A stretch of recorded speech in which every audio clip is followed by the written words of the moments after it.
Banana Fish, ou la fureur de vivre en animé ou manga.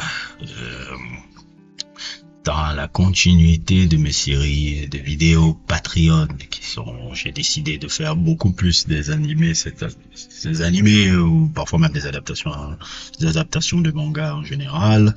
Je sais pas, la fièvre m'a un peu pris en ce moment de refaire les trucs. Petite recherche un peu dernièrement après plus tôt, j'avais fait terminer, je me suis dit, qu'est-ce que je peux encore chercher à regarder qui puisse être intéressant.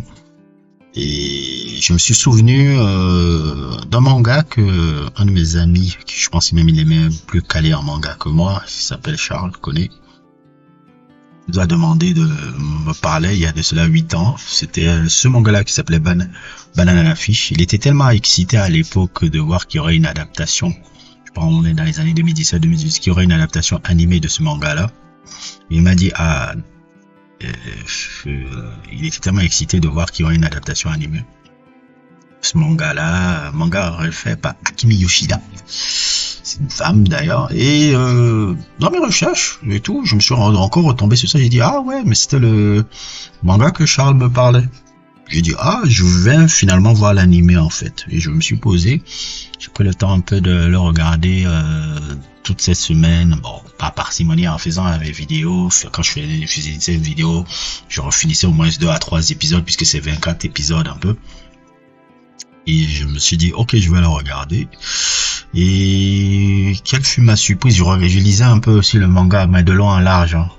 J'ai pas forcément détaillé le manga en profondeur, mais je le lisais quand même aussi entre temps un peu pour pouvoir voir un peu les différences entre l'animé et tout. Et à la fin de l'animé, je me suis dit, ça va faire encore partie de ces, il va faire partie encore de ce genre d'animé qui sont excessivement bien, excessivement géniaux, mais dont le grand public ne connaîtra pas. C'est un peu comme ça va encore se ranger par les trucs comme Pluto, etc.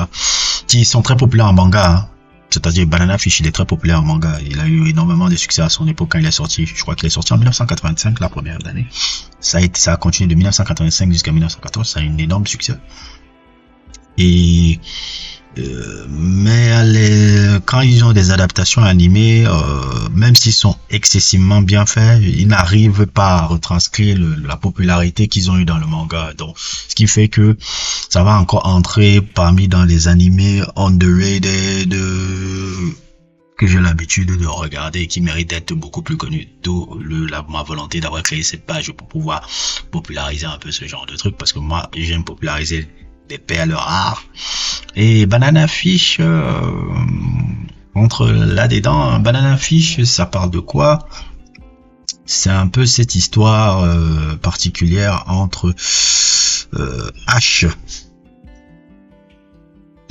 Excusez-moi, on a un peu une histoire à New York d'un Ash Lynx, 17 ans, qui est un génie du combat et un chef de gang charismatique. Derrière son sang-froid, il cache un passé brisé.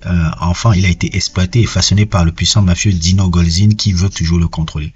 Un jour, Ash entend une phrase mystérieuse répétée par son frère revenu traumatisé de la guerre d'Irak. Banana Fish. Ces mots semblaient liés à une drogue secrète capable de détruire l'esprit humain, une arme politique et criminelle. Enquêtant sur ce mystère, Ash croise Eiji Okumura, un jeune photographe japonais doux, sincère, à l'opposé total du monde violent d'Ash.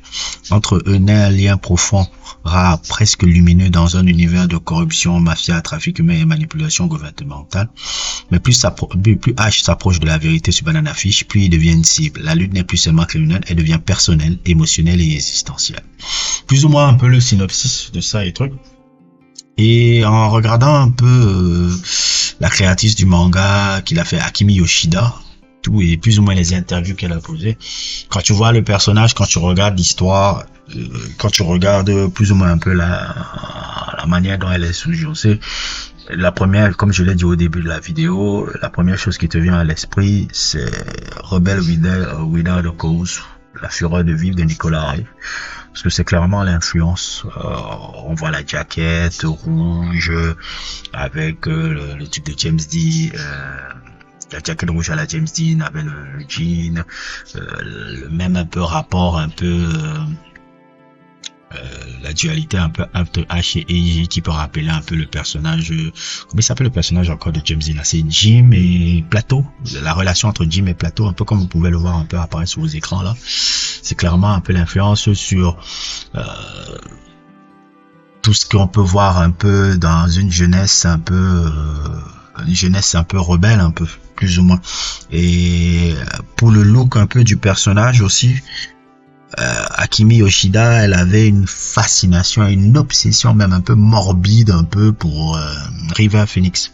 Pour les Genzi qui ne savent pas qui est ce gars là, je crois que vous connaissez Joaquin Phoenix qui a joué dans Joker, etc. et tous les films là.